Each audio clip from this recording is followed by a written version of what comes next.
The supply cart creaked into Willow Bend, groaning under a sun that scorched the life out of the earth.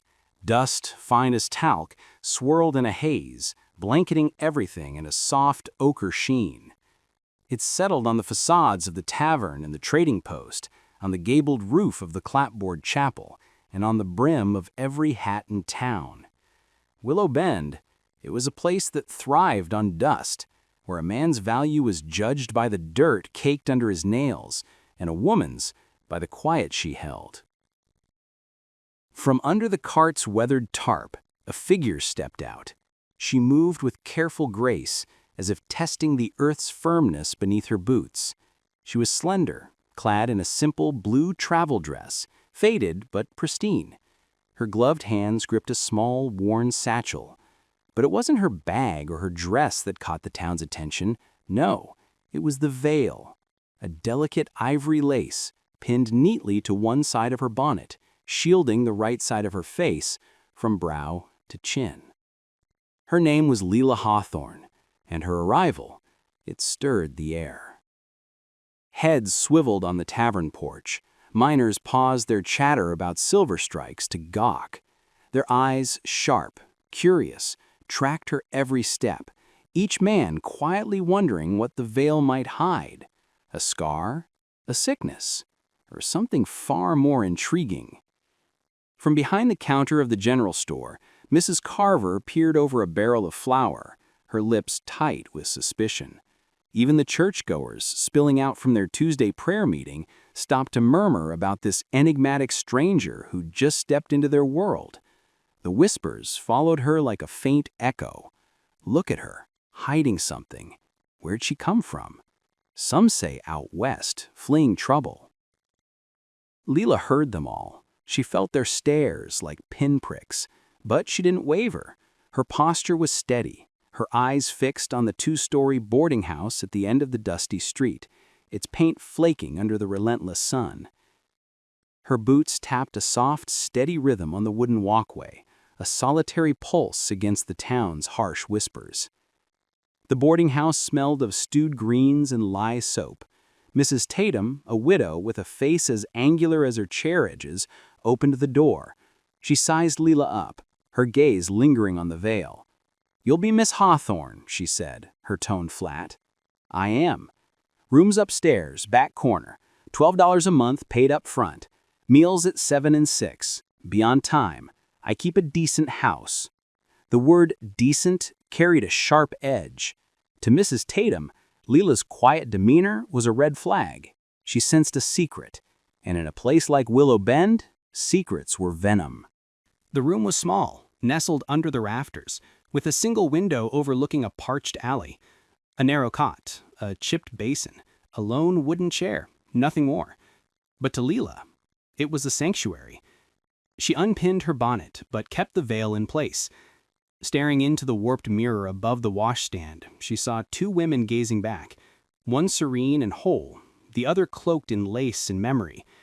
She shut her eyes, letting the distant clank of the blacksmith's hammer and the hum of laughter from the tavern fade into the promise of a fresh start. The town's old tailor had passed in the winter, leaving a shop squeezed between the barber and the assay office.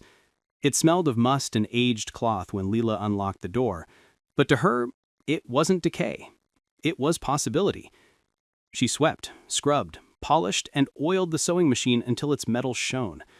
The first time she pressed the pedal and heard its steady, rhythmic hung, it felt like a pulse. This machine would speak for her when words fell short. Her work started small, patching coats for miners, hemming skirts for ranchers' wives, crafting christening gowns for the chapel. Her stitches were meticulous, tiny, and precise. The women who visited her shop eyed her veil with thinly veiled curiosity, but she answered only their questions about fabric and thread, revealing nothing of herself. Her silence became a barrier they couldn't breach. In time she became a fixture in Willow Bend, a veiled silhouette bent over her work, as much a part of the town as the hills that loomed in the distance. Then, one dusky evening, Nate Sullivan rode into town. He arrived as quietly as twilight, broad-shouldered and weathered, sitting his horse with the natural ease of a man born to it.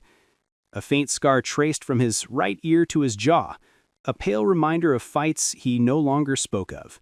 He tamed wild mustangs for the logging outfit, a lonely job for a solitary man. The war had claimed his cousin and his taste for crowds.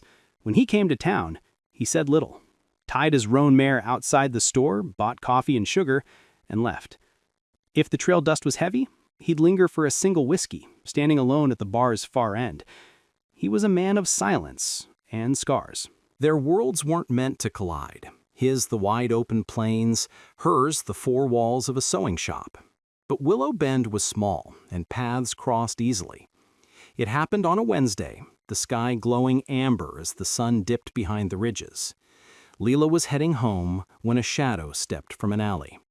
Amos Creed, a drunken miner with sour breath and mean eyes, blocked her way. "Well now," he slurred, "look what we got here, hiding under that fancy veil. What you got to be shy about, darlin'?" Leela stepped to the side. "Excuse me, sir." He grabbed her wrist. "No need to run. I'm friendly." Her pulse raced. "Don't touch me," she said, her voice trembling, but firm. He laughed, reaching for her veil. Before his fingers grazed it, hoofbeats cut through the air. A rider emerged from the dusk. Nate Sullivan. He stopped a few paces away, his presence calm but heavy. He didn't raise his voice or draw his pistol. He just looked. Amos's grin wavered. Under Nate's steady gaze, his bravado crumbled. Muttering, he staggered back toward the tavern. Leela stood shaking in the street, her breath uneven. Nate dismounted and offered his reins, a quiet gesture to walk her home. She hesitated, then lifted her chin. "Thank you, but I'll manage." He nodded once. No pity, no insistence, just respect. She walked away, her steps steady, her veil fluttering like a flag in the evening breeze. And from the shadowed street, the quiet cowboy watched her go. The encounter spread through Willow Bend like sparks in dry grass. By nightfall, every porch and barstool buzzed with talk of the veiled seamstress and the stoic horse tamer who'd stepped in. Some called it gallantry, others recklessness. But for Leela, it was something else.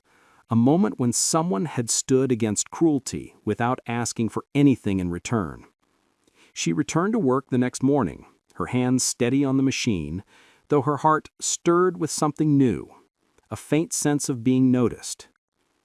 Days later, she was leaving the trading post with a bundle of cloth, when Amos Creed appeared again.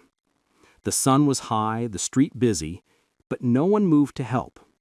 His face was flushed with liquor, his voice thick with spite. "Think you're too good for me now, you and that horse tamer?" He spat, grabbing her arm hard enough to bruise. "Let's see what's under that veil." She gasped, struggling. "Let go!" The townsfolk looked away, pretending not to see. Then came the sound, boots hitting the ground in long, heavy strides. Nate Sullivan, coming from the livery with a coil of rope in hand. Without a word, he dropped it and moved like a gathering storm. His fist connected with Amos's jaw, a sharp crack that hushed the street. Amos stumbled, stunned. Nate struck again, clean and final. Amos crumbled in the dust, gasping. Nate stood over him, calm but dangerous, his voice low as a growl. "Leave her be." It wasn't loud, but every soul within earshot heard the warning. Amos scrambled off, clutching his face, his curses fading. Lila stood frozen, her chest heaving. Her bundle had fallen, cloth scattered in the dirt. Nate picked it up, dusted it off, and handed it to her. Their eyes met. He didn't speak, didn't touch her, just nodded. Then he walked beside her, silent and steady until they reached her shop. At the door, she whispered, "Thank you." He gave a faint nod and walked away. After that, something shifted. They began to exchange quiet greetings on the street, small words, fleeting smiles. "Morning, Miss Hawthorne." "Mr. Sullivan." It was nothing to the world, but to them it was everything. a fragile thread woven from respect. She noticed the little things about him, the way his hands calmed a skittish horse, the low rumble of his voice soothing a colt, the way he met her veiled gaze without flinching. He noticed her too, the steady rhythm of her work, the strength in her stance, the way her hazel eye held his scar without turning away. They were two wounded souls, each carrying pain the other somehow understood. As weeks passed, the air grew sharp. Leaves from the sycamores drifted in golden spirals down the main street. Then came the first snow, a fierce, wind-driven storm that buried Willow Bend. Lila had stayed late in her shop, and when she tried to leave, the door was blocked by a snowdrift. Her stove flickered weakly, the firewood nearly gone. She pulled her shawl tight, huddling near the fading warmth, telling herself she'd endure the night. A knock came at the door, soft at first, then louder. She froze. Who would brave this blizzard? Pushing the door open a crack, snow swirled in like mist. There, in the white blur, stood a figure coated in frost. Nate Sullivan, carrying an armful of split cedar logs, his hat edged with ice. "Thought you might be low on wood," he said, his voice steady over the howling wind. Before she could respond, he stepped inside, bringing the scent of cedar and cold air. He stacked the logs by the stove and knelt to rebuild the fire. His strong hands moved with care, coaxing the flames until the stove roared, filling the room with warmth and light. I don't know what to say." "No need," he replied, sitting back on his heels. The silence that followed was warm, safe. She made tea from a small tin on her shelf, and when she handed him a steaming mug, their fingers brushed, a fleeting touch that warmed her more than the fire. They sat across from each other in the soft glow, the storm raging outside. He watched the firelight dance on her face. She watched the shadows ease the hard lines of his. Neither spoke, but something unspoken filled the space. When the storm broke, Nate stood. "You'll be all right now." "I will, thanks to you." He nodded and stepped into the snowy night, his figure fading into the white. That night, Lila lay awake, the faint hiss of the dying fire in her ears. Her heart felt strange, both heavy and light. She'd built walls around herself for years, but someone had stepped through, not with force, but with kindness. The next morning she sewed, not for a customer, but for him. A shirt crafted from soft linen the color of morning sky. Her stitches were careful, every line perfect. Inside the collar, hidden from view, she embroidered a small symbol, a sparrow's feather, her quiet thanks. She wrapped the shirt in brown paper, tied it with twine, and left a note in her neat handwriting. "Thank you." She left it for him at the livery. She didn't expect to see him wear it. Days passed and the town's gossip returned, sharper now. They whispered that her veil hid a curse, that she'd poisoned her husband, that she was trouble. Lila said nothing. Truth held no weight against small-town hunger. Her silence became her shield again. Nate heard the rumors too. One night in the tavern, when Amos Creed sneered, "That woman's a killer, mark my words," Nate turned. He didn't speak, just stared, his eyes colder than the winter wind. The room fell silent. Amos's voice faltered, and he looked away. Nate finished his whiskey, set the glass down, and left. He hadn't defended Lila with words. He'd simply made it clear her name wasn't to be spoken lightly in his presence. For the first time in her lonely life, someone had drawn a line in the dust and stood on her side. The morning after the blizzard, Willow Bend lay hushed under snow. A quiet calm settled over the town, but in Lila Hawthorne's small shop, something deeper was stirring. The fire had burned low, but her hands still held the warmth from the night before, the memory of the man who'd brought her firewood through a storm without asking for thanks. His presence had left a spark, faint but alive. At the livery, she found the twine from her package neatly looped on the counter. The note was gone. She didn't need words to know he'd understood. But peace in Willow Bend was fleeting. The whispers about her veil grew darker. Some said her husband had tried to burn her. Others said she'd burnt him. By the time the rumors reached the tavern, she was no longer a seamstress. She was a murderer. Lila kept her head down, sewing until her fingers ached, telling herself the words couldn't touch her. But gossip was like dust. It slipped through every crack. Nate heard it all. He didn't confront the liars. He didn't need to. One night, when Amos Creed laughed too loudly at her expense, Nate's stare from across the bar silenced him. Still, Lila began to withdraw, fading back into silence, until one Sunday. For the first time since arriving, she put on her finest dress and walked to chapel. Not out of courage, but a longing to belong, even briefly. When she entered, the congregation turned as one. Whispers rippled. Deacon Harris approached, his face stern. "Miss Hawthorne," he said quietly, "you might be more comfortable at the back." He pointed to a lone bench by the door, the place for outcasts. Lila walked to it, her spine straight, her heart cracking. She sat through the sermon, hearing nothing. Halfway through the last hymn, she stood, left her shoes by the door, and walked out. The cold stung her bare feet as she crossed the snowy street, tears freezing on her cheeks. She didn't know where she was headed, only that she couldn't stay. Hoofbeats sounded behind her. She didn't turn. A horse stopped beside her. "Need a ride back?" The voice was low, steady. Nate. She looked up, eyes burning with anger and shame. "You believe them too?" He shook his head. "I don't listen to gossip." Something inside her gave way, not from pain, but from relief. Her tears fell freely now. That evening, Nate appeared at her boarding house, hat in hand. "I'm cooking stew," he said. "Thought you might join me." She hesitated. Every invitation in her past had led to hurt. But then she remembered his words in the snow. "I don't listen to gossip." "Yes," she whispered, "I'd like that." Nate's cabin sat at the edge of the pines, small but sturdy, smelling of wood and earth.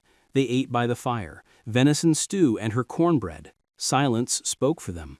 After supper, as she reached for a pan, her hand brushed the hot stove. She gasped, pulling back. "Lila!" Nate's voice was rough with worry. He reached for her hand, but she flinched, instinct kicking in. As she pulled away, her dress tore slightly at the collar.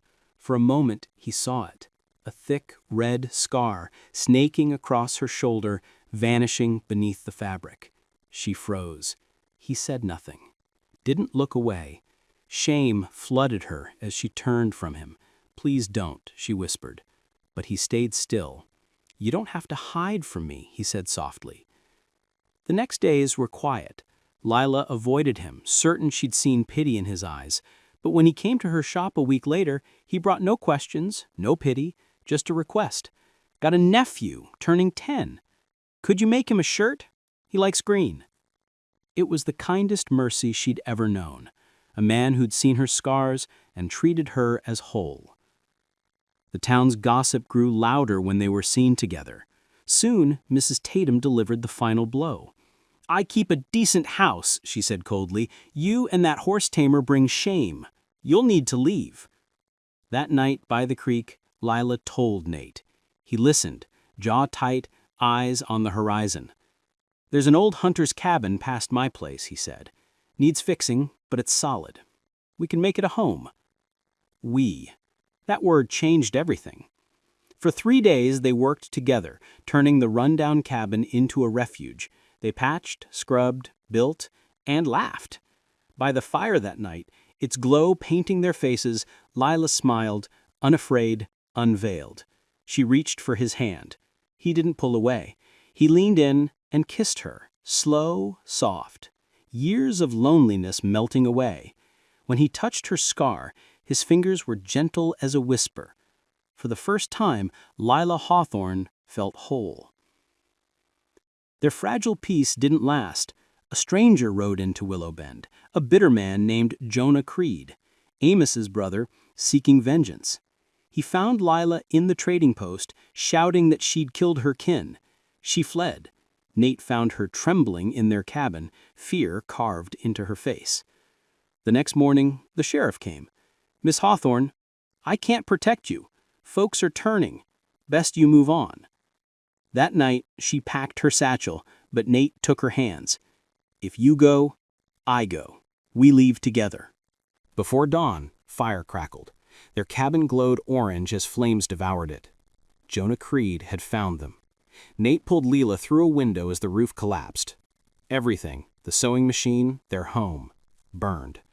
But in the cold dawn, his arm around her, Leela knew she'd survived loss before. She would again. Days later, in a hidden glade, they built a small camp. Stones, a fire, each other. It was enough. He taught her to snare rabbits, read the stars, aim true. She taught him to knead dough, to laugh again. They were learning to live, not just endure. One night, under a sky thick with stars, he spoke of his cousin lost in the war, the guilt that haunted him. She took his hand. "You survived hell," she said softly. "So did I." They kissed under the open sky, not a fairy tale, but two scarred souls finding wholeness together.